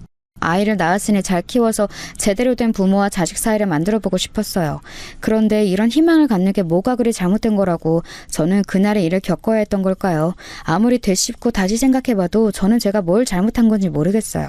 그날은 전 남편이 여전히 술을 먹고 누군가에게 엎혀서 들어왔고 저는 몸이 많이 지쳐있고 아파서 잠깐만 아이를 안고 봐달라고 부탁했었답니다. 그런데 그 인간이 그런 말을 들어먹을 리가 없었죠. 이게 어디서 남자를 부려먹으라고. 야, 너 까불지 마. 내가 네 명령 듣고 살 사람인 줄 알아? 어디서 주제도 안 되는 게. 이러면서 계속 주정을 부리더니 아기를 돌보기가 귀찮다면서 마구 짜증을 내고 성질을 부리는 거예요. 집에 있는 것들을 보이는 대로 다 걷어차려고 하고 상황은 무척 험악해지고 있었어요. 급기야 저와 아이 모두가 상당히 험난한 환경에 있다는 걸 뒤늦게 파악했고 저는 주섬주섬 늦게 겨우겨우 경찰에 신고를 했답니다. 이 일로 인해 아버님을 비롯하여 저희 엄마까지 오고 전 남편은 그 난리가 나는 와중에도 골아떨어져서 정신을 못 차렸어요. 저는 충격에 부들부들 떨면서 전 남편과 함께 있는 상황을 두려워했고 아버님은 고개를 못 들으시더라고요. 여기에 우리 친정엄마는 뭐가 그렇게 들뜬 건지 정말 저를 생각해서 저러는 건지 싶은 항의를 하더라고요. 아이고 미쳤어. 자식 새끼를 그 모양으로 키워놔가지고 우리 딸이랑 손주 싹 다 잡을 뻔했잖아. 이건 그냥 못 넘어가. 못 넘어가지. 저놈 자식을 쫓아내야 돼. 이봐요 사돈. 손주 낳아준 며느리랑 싹 다 씨를 말려버리려고 하는 아들놈 가만둘 거요? 좋은 말 할 때 그 집 주고 아들은 내보내슈. 이건 그냥 못 넘어간다고. 엄마는 이런 식으로 곧장 이혼할 것을 강조했고 위자료며 집이며 많은 걸 쳐서 달라고 요구했어요. 저는 엄마가 요구하는 내용들에 대해 큰 관심도 필요도 느끼지 못했지만 단 한 가지, 이것만은 엄마랑 의견이 동일하게 떨어지더라고요. 이 인간과는 못 살겠다, 이혼하는 수밖에 없다는 것 말이에요. 결국 너무너무 힘들게 아버님께 제 의견을 전했답니다. 아버님, 죄송해요.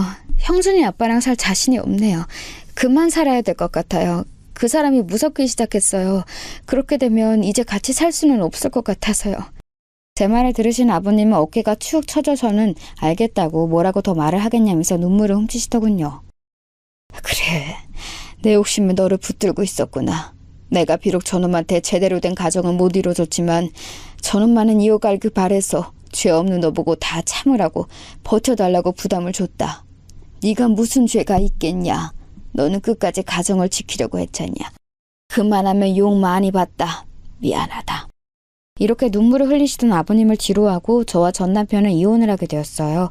물론 그때도 고래고래 괴성을 지르며 몇 번이나 찾아왔고 깨끗하게 절단이 되진 않았어요. 갓난쟁이 아이를 키우는 저에겐 너무 피로한 시간들이었지만 그럴수록 더더욱 저 인간과는 함께 안 살겠다는 의지가 강해졌네요. 결국 전 남편은 저에게 일정 위자료와 함께 집을 주고 떠나버렸고요. 그 뒤로 어떻게 살아가는지는 알 수가 없어요. 제가 알아보려고 한 적도 없고 전 남편도 딱히 면접 교섭권이네 양육권이네 이런 단어에 관심을 보이지 않았거든요.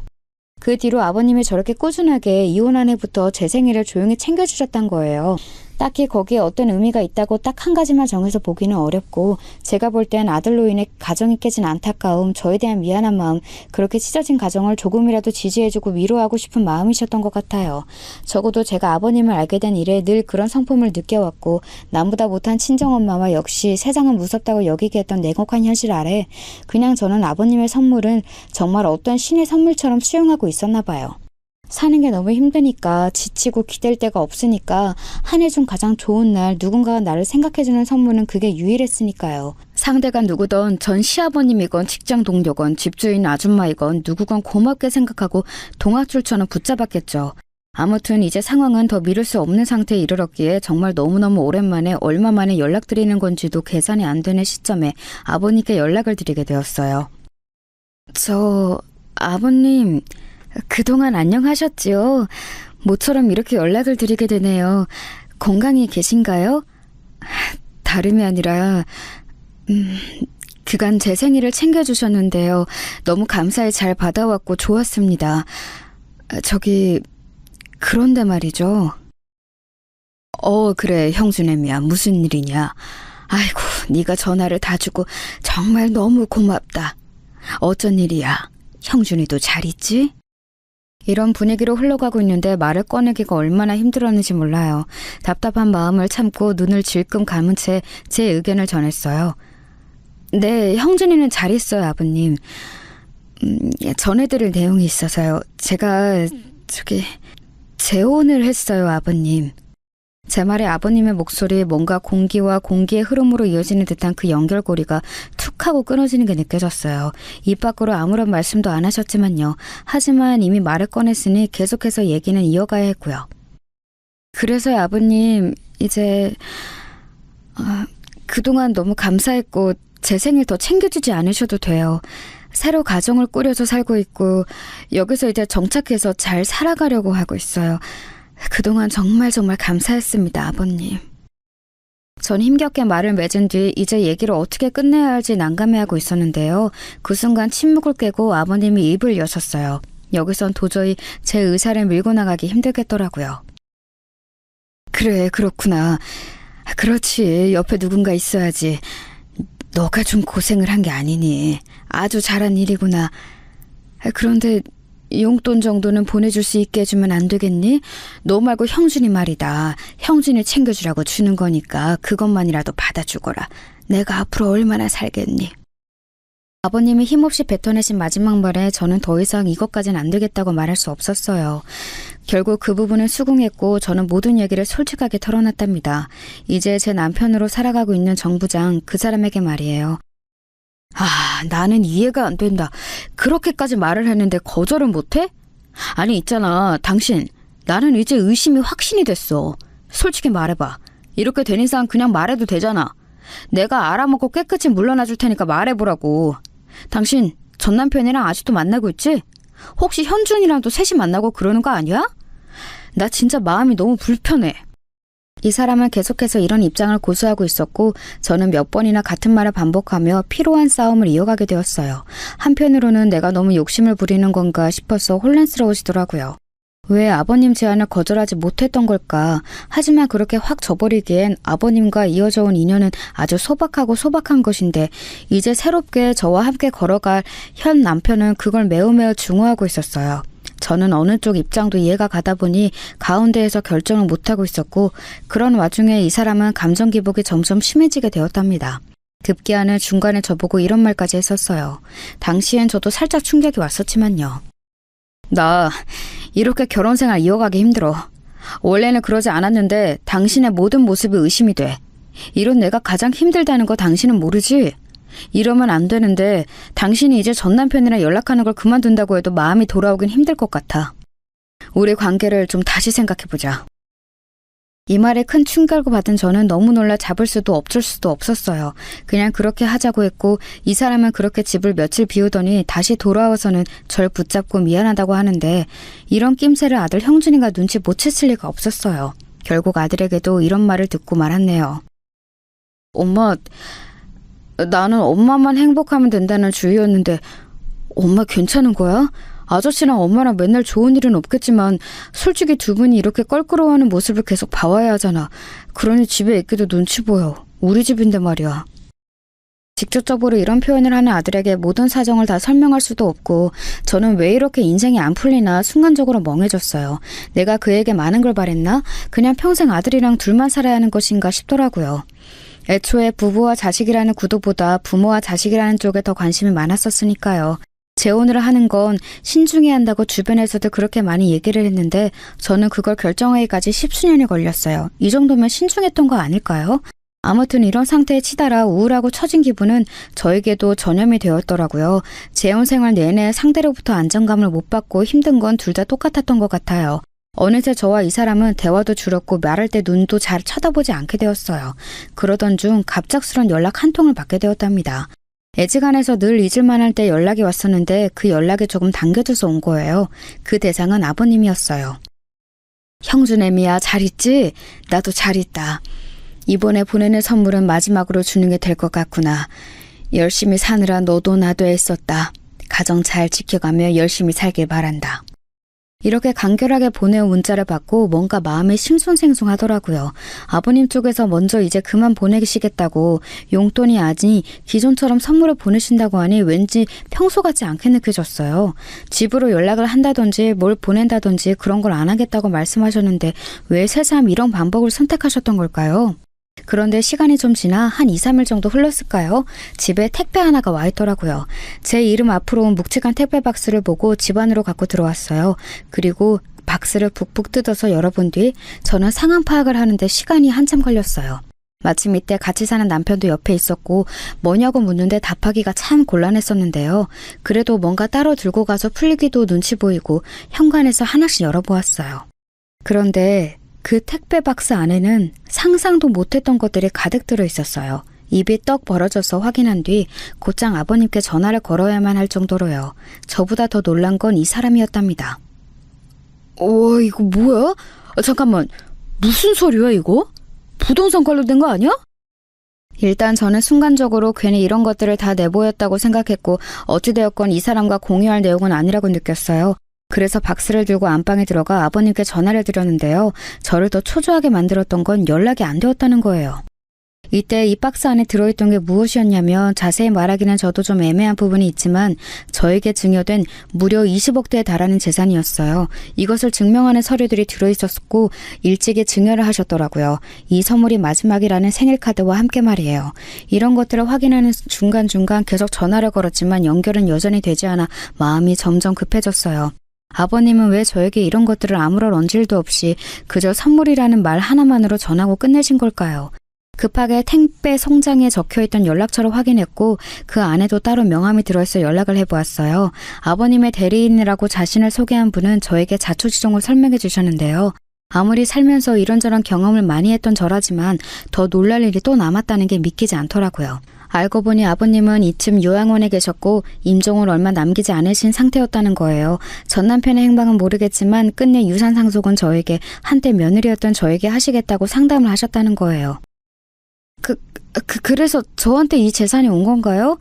아무런 설명도 못 들었는데 게다가 그 사람 전 남편에게 가야 하는 거 아닌가요? 김춘식님께서는 며느리에게 전액을 증여하고 싶어 하셨습니다. 손자분과도 함께 생활하시고 여러 가지 이유를 들어서 설명하셨어요. 게다가 너무 가슴이 먹먹하고 답답했던 것은 저에게 저 문자를 보내고 얼마 안 되어 아버님은 소천하셨다는 겁니다.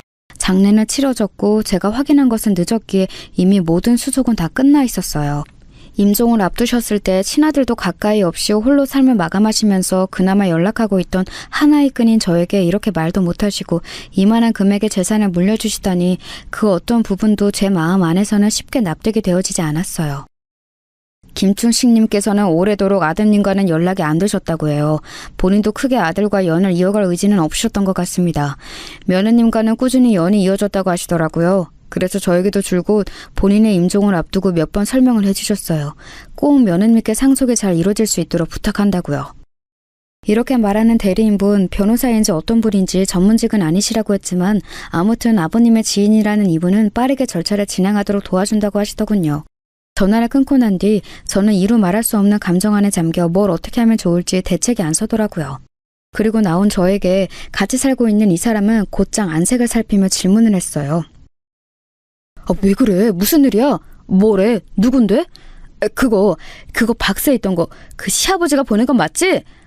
딱 봐도 재산 관련된 것들인데 설마 당신한테 상속을 해준 거야? 저는 일순간 이때 머리가 확 아파하면서 지끈거리는 게 느껴졌어요. 이 사람의 이런 질문들이 이전에는 어쩔 수 없다고 생각했지만 상황이 상황이었으니까요. 아버님과의 접점도 없이 사실상 목소리를 직접 들은 것도 거의 20년이 다 되어 들었을 뿐 마주친 적도 없었어요. 그런데 어느새 고인이 되셨고 그 찰나에 저에게 이런 막대한 재산을 물려주시다니요. 대충 맞다고 대답을 해주었는데 이 사람은 이 화제를 두고 그냥 넘기질 않더라고요. 처음으로 짜증이라는 게 몰려오는 걸 느꼈어요. 말 좀 자세히 해봐봐. 어지간한 걸로 그렇게 보내지 않을 텐데 막 몇 억 되는 거 아니야? 원래 뭐 하던 분인데? 설마 한 몇십억? 몇백억? 이렇게 되는 거 아니야? 알아듣게 얘기 좀 해봐. 혼자 고민해서 뭐 어떡하려고. 내가 듣고 같이 도와줄 테니까 말을 해봐. 하도 재촉하는데 이 사람도 어느 정도는 눈치를 챘을 것 같아서 대강 말은 했어요. 하지만 역시나 뭔가 개운치 않아서 전체 금액을 다 말하지는 않았고요. 한 5억가량 되는 것 같아. 나도 자세히는 몰라. 아무튼 확인할 게 많아서 나중에 자세히 얘기를 할게. 대리인이라는 분이랑도 얘기할 게 있어서. 제 딴엔 이 사람이 듣고 또 화를 내고 못 참아 할 게 눈에 훤해서 그만 얘기하려던 건데 끊임없이 대화 속으로 들어오는 거예요. 뭘 그렇게 궁금해하는 걸까요? 게다가 제가 생각했던 반응과 전혀 다른 형태의 관심을 보이더군요. 이날만큼 이 사람이 낯설게 느껴졌던 적이 없었어요. 있잖아. 그러고 보니 당신이 그 전 시아버지한테 잘 보이긴 했었나 보네. 아무리 아들이랑 어쩌고 해도 보통은 아들한테 상속을 할 텐데 며느리한테 이렇게 해주는 시아버지가 어디 있어. 혹시 전 남편은 사망이나 이런 거 아닌 거야? 외아들이라고 했던가? 따로 받을 가족은 정말 없어? 받을 사람이 당신 하나밖에 없는 거야? 이쯤 대화가 이어지니 저는 더 이어갈 생각이 없어 적당히 자르고 일단은 일어났어요. 거참 집에 계속 있기에는 쉴 새 없이 질문해대는 새남편이 있고 친정이라도 가기에는 더 믿을 수 없는 친정엄마가 있고 저는 정말 몸을 편히 두고 쉴 곳이 없더라고요. 그나마 아직 집에 들어오지 않은 아들내미뿐 우선은 나와 있다가 대리인분을 만나러 갔고 여러 가지 설명들을 꽤 시간을 들여 듣게 되었어요. 이런 경험이 처음이니 저도 뭘 아는 게 있어야죠. 그런 와중에 아버님의 마음이 비로소 아주 늦게, 너무 늦게 저에게 전해져 오면서 욱함이 저 아래서부터 올라오는 게 느껴졌어요. 본인 아들과 잠깐 살다가 손주를 낳아줬을 뿐이었고 그 손주를 데리고 자기 아들에게 여러모로 당하면서 살다가 이혼한 며느리를 20년가량 쭉 생신을 챙겨주셨던 시아버지. 그게 저희 아버님이었죠. 이제 그만 챙겨주시라고 재혼했다는 소식을 알린 것도 서운해하지 않으시고 받아주시다가 임종 직전에 본인 재산을 저에게 다 물려주고 가신 거예요. 한편으로 저라는 사람은 대체 무엇인가, 나는 어떤 인생을 살았고 그냥 나는 뭔가, 이런 별별 생각들을 다 했네요. 그 어떤 아기도 뭣도 없이 그저 너무 지쳐서 아버님이 베푸시는 호의를 받기만 했었어요. 그런 사이 저에게 이런 일들이 생겼고 갑작스레 일어난 변화들에 적응하느라 시간이 꽤 걸렸었고요. 심지어 임종조차도 뵙지 못했고 많은 것들이 다 절차가 끝난 뒤에 뵙게 되었던 거예요. 너무나 당연한 거지만 대리인을 통해 건네받은 아버님의 사진이란 그것도 요양원 들어가셨을 무렵 찍은 거라는데 참 많이 나이를 드셨더라고요. 한 번쯤은 손주를 보여드릴 걸, 한 번쯤은 생일 챙겨주셔서 감사하다고 밖에서 식사라도 한 번 사드릴 걸. 아무리 이혼한 전 남편의 아버지라지만 아버님이 베푸시는 호의를 나는 받았으면서 왜 안 풀었던 걸까요? 이런 감상에 푹 빠져있고 싶었지만 여전히 제 주변은 저에게 그런 편의를 제공하지 않더라고요. 바로 곧장 제 가장 가까이 있던 새남편 이 사람으로부터의 압박이 들어왔어요. 당신 그 증여받은 거 어떻게 얘기가 됐어? 내가 그런 쪽으로 좀 알아보고 있는데 뭐 더 아는 게 있어야 상담을 하지.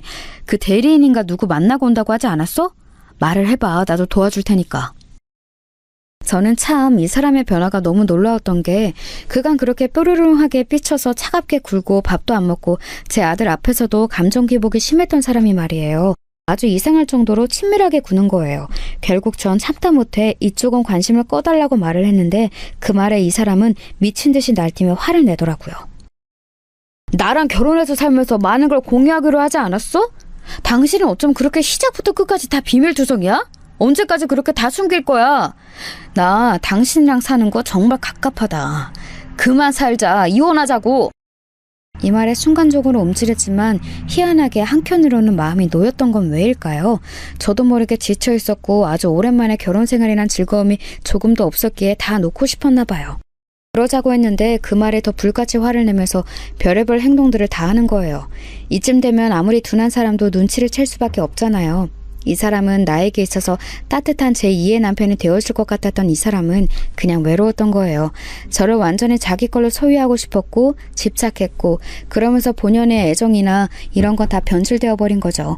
그런데다가 저에게 증여된 재산을 보니 그쪽에선 또 다른 부분으로 마음이 변해버렸나 봐요. 돈에 대해 무지하게 관심을 보였고 그걸 차단했더니 이혼할 생각도 없으면서 이혼이라는 단어를 휘둘러 대더라고요. 결론부터 말하자면 저는 이혼했어요. 2번이나 이혼을 하는 인생이 되었다니 몹시 서글펐지만 저처럼 둔한 사람은 해보지 않으면 교훈을 얻지 못하나 봐요. 현재 저는 아들과 멀리 새로 집을 얻어서 나와 있답니다. 아버님이 생전에 저에게 증여해 주셨던 재산들은 그대로 있고 저는 세상 모든 돌아가는 모습에 순응하기로 했어요. 재혼 같은 욕심 부리지 않고 내게 주어진 따뜻한 무언가를 낭비하거나 모른 척하지 않고 있을 만한 곳에 그것들을 두기로 마음먹었답니다. 아버님이 물려주신 것은 그대로 손자인 제 아들 쪽으로 이어지게 하고 저는 원래 주어진 삶에 충실하면서 살아가려고 해요. 복이라면 복이 있는 인생이고 복이 없다면 없다고도 볼 수 있는 인생이네요. 그러니 마음먹은 방향으로 굳건히 나를 살리는 쪽으로 살아가면 되겠죠? 제 얘기를 여기까지 들어주신 분들께 감사드리며 모두들 건강하시길 바라겠습니다. 안녕히 계세요.